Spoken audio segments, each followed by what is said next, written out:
Bonjour ou bonsoir chers auditeurs et chères auditrices de notre web radio R212, notre auteur Adnan Benchakroun, en sa qualité de chroniqueur de l'ODJ, partage son avis et sa réflexion avec vous dans cet article intitulé Ibn Khaldun et l'intelligence artificielle, Muqaddimah 2.0. Le voici en podcast pour vous.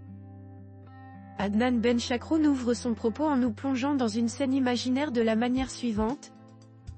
Dans le silence de son bureau, Ibn Khaldun, immergé dans l'analyse du monde qui l'entoure, pose sa plume et contemple l'avenir. Que ferait-il aujourd'hui s'il avait accès à l'intelligence artificielle ?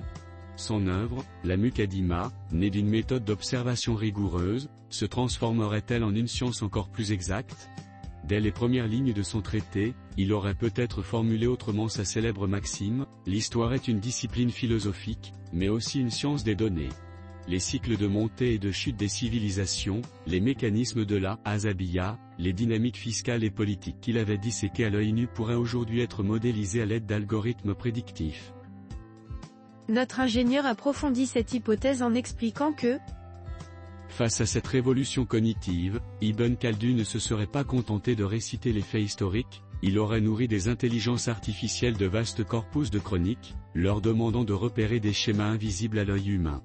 Il aurait analysé les données climatiques pour comprendre l'impact du temps sur les migrations des peuples, il aurait croisé des archives économiques pour anticiper l'effondrement des États sous le poids de leur propre fiscalité. L'intelligence artificielle aurait renforcé sa quête méthodologique. Loin de la vision figée d'un passé immuable, il aurait utilisé le machine learning pour raffiner ses théories sur la chute des empires, validant ses hypothèses par des simulations, par des modélisations poussées. Les dynamiques tribales, le passage du nomadisme à la sédentarité, le poids de l'impôt sur la productivité des peuples auraient été démontrés avec des statistiques qu'il aurait convoquées avec rigueur. Mais Ibn Khaldun ne se serait pas laissé duper par la machine. Il aurait vu les dangers d'une histoire dictée uniquement par des données froides, sans interprétation humaine. Il aurait compris que l'IA, tout en étant un outil formidable, ne peut pas remplacer le regard critique du penseur, ni la subtilité de l'analyse sociale. Il se serait insurgé contre l'idée d'un déterminisme algorithmique où l'homme serait réduit à une variable mathématique, où les civilisations ne seraient que des équations.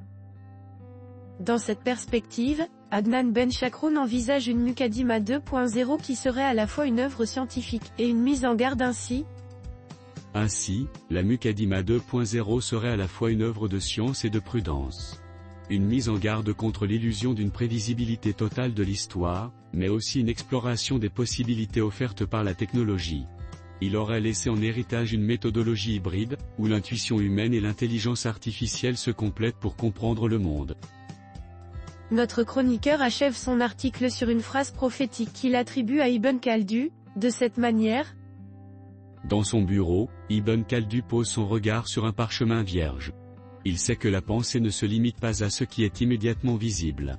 S'il y a l'accompagnait, elle ne remplacerait pas son esprit critique, mais l'aiderait à aller plus loin, à voir plus grand.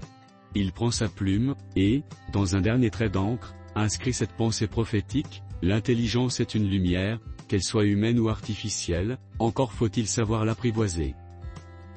Chers auditeurs de la web radio R212, merci d'avoir été à l'écoute de ce podcast, et de partager avec nous ce moment d'échange et de découverte. Votre présence et votre fidélité sont notre plus belle récompense. On se dit à très bientôt, si vous le voulez bien. Avec toute notre gratitude, l'équipe de R212.